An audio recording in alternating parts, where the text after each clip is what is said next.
What's up, y'all? It's your girl Brandy from Stay Snatched, and today we're making a low-carb key lime pie. Stay tuned because you don't want to miss this one.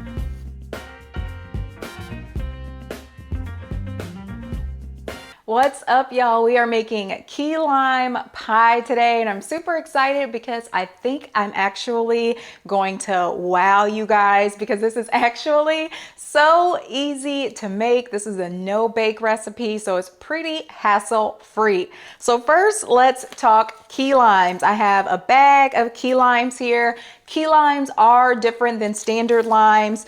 As you can see, they're kind of smaller in shape, and a lot of times they also aren't as green as normal limes that you will find.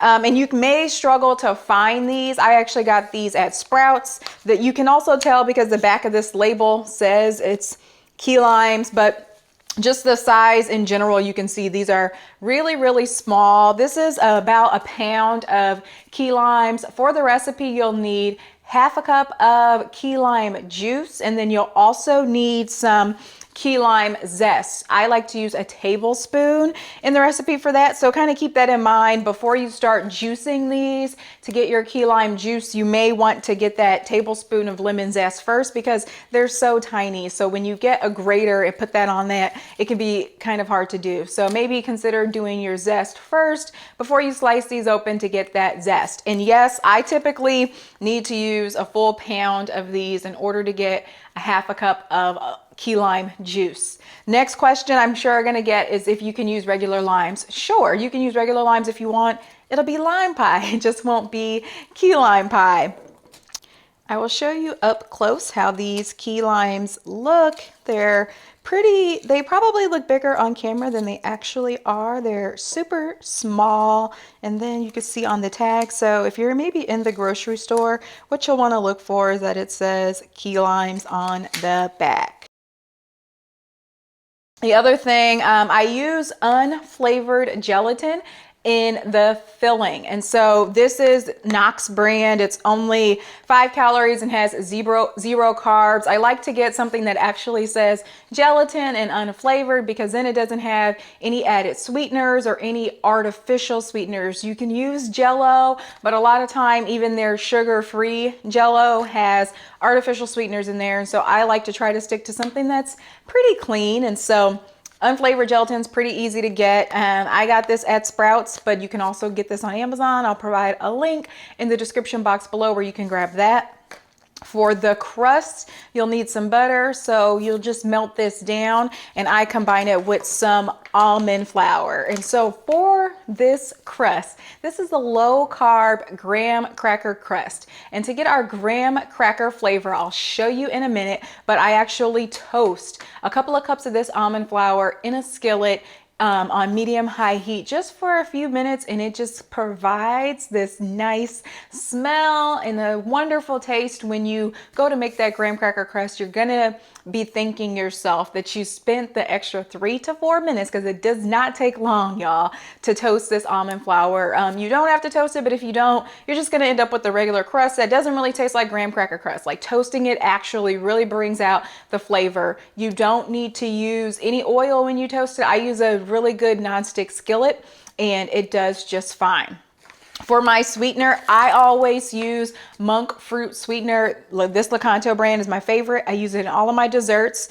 It measures 1-to-1 like refined table sugar. So if you're trying to make my recipe and you don't care about the calories, you don't care about the carbs, you can use exactly what I use in this recipe with regular table sugar. So that's the other thing I love about monk fruit, is it makes it so easy and simple to convert recipes.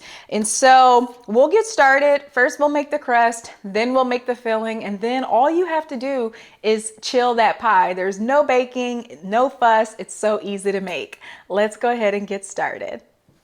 So first I'm going to start with 2 cups of blanched almond flour, and I'm heating that in a non-stick skillet over the stove on medium heat. You only need to heat this for 3 to 4 minutes. This is going to toast that almond flour to give it a nice taste for our graham cracker crust.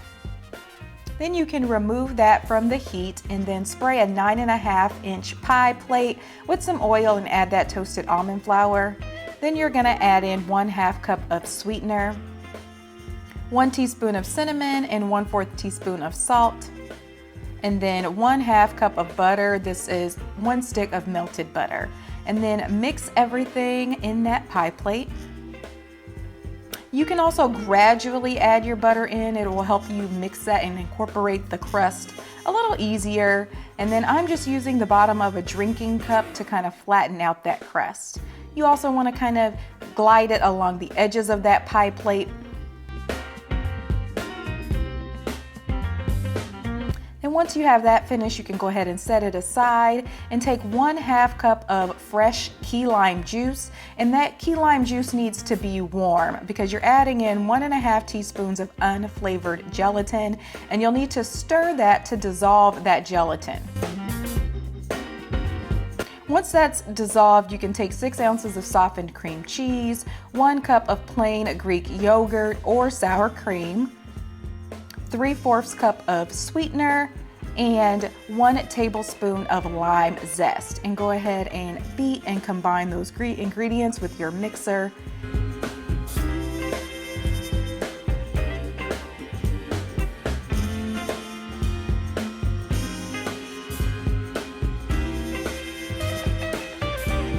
And then add in your gelatin and your lime juice mixture and give that a good mix. You want it to get nice and creamy here.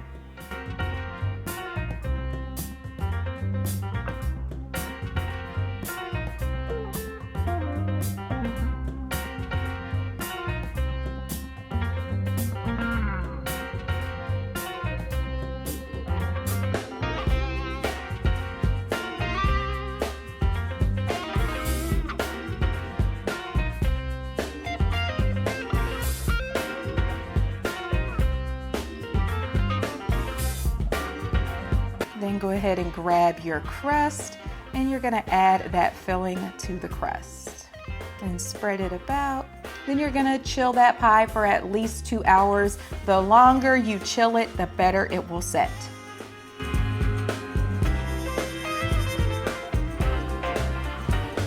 And there you have it, key lime pie.